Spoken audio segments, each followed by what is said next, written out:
अब आते हैं नॉर्म्स की तरफ कि हम इंप्रेशन क्या देंगे। ये सारे हो गए नॉर्म्स जो हमें दिए हैं, इंप्रेशन क्या देंगे। हमें पता है हम सैंपल में क्या क्या देख रहे हैं, हम देख रहे हैं काउंट, ठीक है।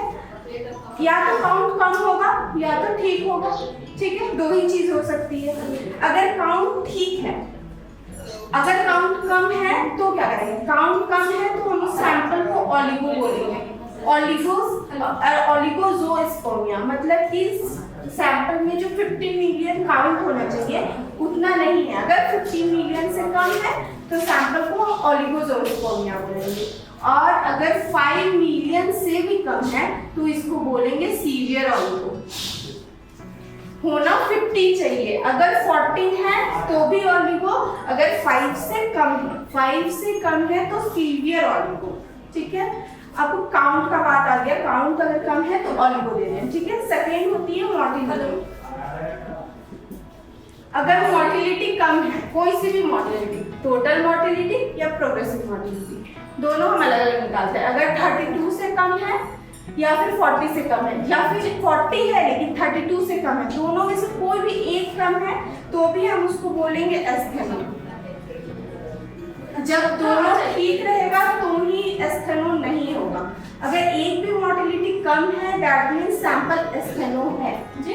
और मॉर्फोलॉजी तो हमें पता है, अगर 4 से कम हुई तो टेरेटो, ठीक है।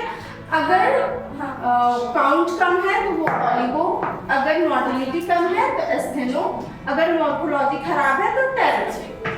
अगर काउंट भी कम है और मॉर्फोलॉजी भी खराब है, मोटिलिटी ठीक है, तो उस सैंपल को हम बोलेंगे ओलिगोटेरेटो। क्यों? क्योंकि उसकी काउंट कम है और मॉर्फोलॉजी खराब है, उसका मोटिलिटी ठीक है, उसमें इसीलिए हम उसको एस्थेनो नहीं देंगे। तो ऐसे ही सब मिलके हम ये तीन जो है हमारा, ये बेसिकली इसको मिला के हम जो भी हमको उस बेसिस पे देना है, अगर काउंट, मोटिलिटी और मॉर्फोलॉजी तीनों खराब है, ओलिगो, एस्थेनो, टेरेटो। सबसे पहले काउंट देखना है हमेशा, that motility and that morphology. उसी हिसाब से नेमिंग भी करेंगे, सबसे पहले काउंट को रखेंगे, फिर मोटिलिटी एंड दैट मॉर्फोलॉजी, ठीक है। कलर, बेसिकली कलर इसका O+ होना चाहिए, ठीक है।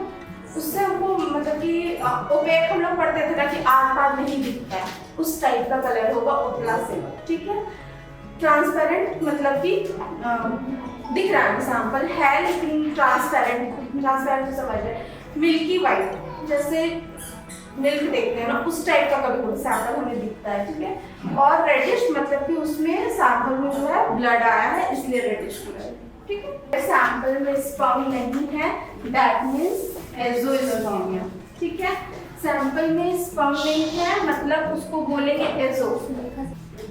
अब आता है नेक्स्ट कि ऐसा है कि एक सैंपल हमको एजो दिख रहा था, जब हम लोड किए तो उसमें कोई स्पर्म नहीं थे, लेकिन जब मैंने उसको सेंट्रीफ्यूज किया, ठीक है, तो मुझे उसमें स्पर्म्स दिखने लगे, ठीक है। एक प्रोसेस होता है सेंट्रीफ्यूगेशन, ठीक है। अगर हम वो प्रोसेस किए तो हमको उसमें स्पर्म दिखने लगे। जब वैसा केस होगा कि हमने फ्रेश सैंपल में देखा तो हमें स्पर्म नहीं दिखे, लेकिन जब हमने उसको सेंट्रीफ्यूज किया तो हमें स्पर्म दिख रहे हैं, तो हम उसको बोलते हैं क्रिप्टोजोस्पर्मिया, ठीक है। क्रिप्टो का मतलब कि सेंट्रीफ्यूज करने के बाद एक सैंपल में हमको स्पर्म दिख रहा है, ठीक है। अब नेक्स्ट है नेक्रो। नेक्रो में होगा कि स्पर्म्स प्रेजेंट है लेकिन ऑल स्पर्म आर डेड, कोई भी मोटिलिटी नहीं है स्पर्म में, ठीक है। All sperm are dead.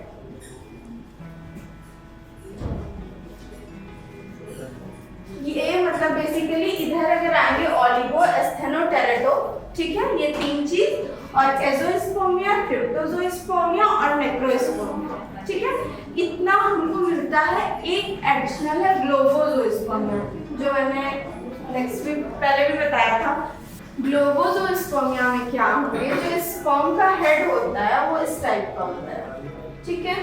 उसमें डिवीजन होता है, आधे में आपका जेनेटिक मटेरियल है और आधे ये जो आगे में होता है इसको बोलते हैं एक्रोसोम। ये एक्रोसोम होता है वो एंजाइम कंटेन करता है। ये एंजाइम जब जाके एग के साथ जब एग तक पहुंचता है एंजाइम रिलीज होता है और स्पर्म फिर एग के अंदर चला जाता है।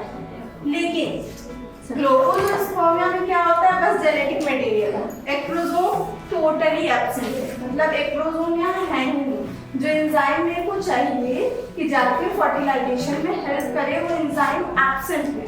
ठीक है, एंजाइम एब्सेंट होने के कारण हम जब भी मतलब कि इसको फर्टिलाइजेशन के लिए फर्टिलाइज नहीं कर सकता है, कभी फर्टिलाइजेशन इसके कारण नहीं होगा। तो ग्लोकोजोस्पर्मिया में क्या है कि एक्रोसोम एब्सेंट, नो एक्रोसोम।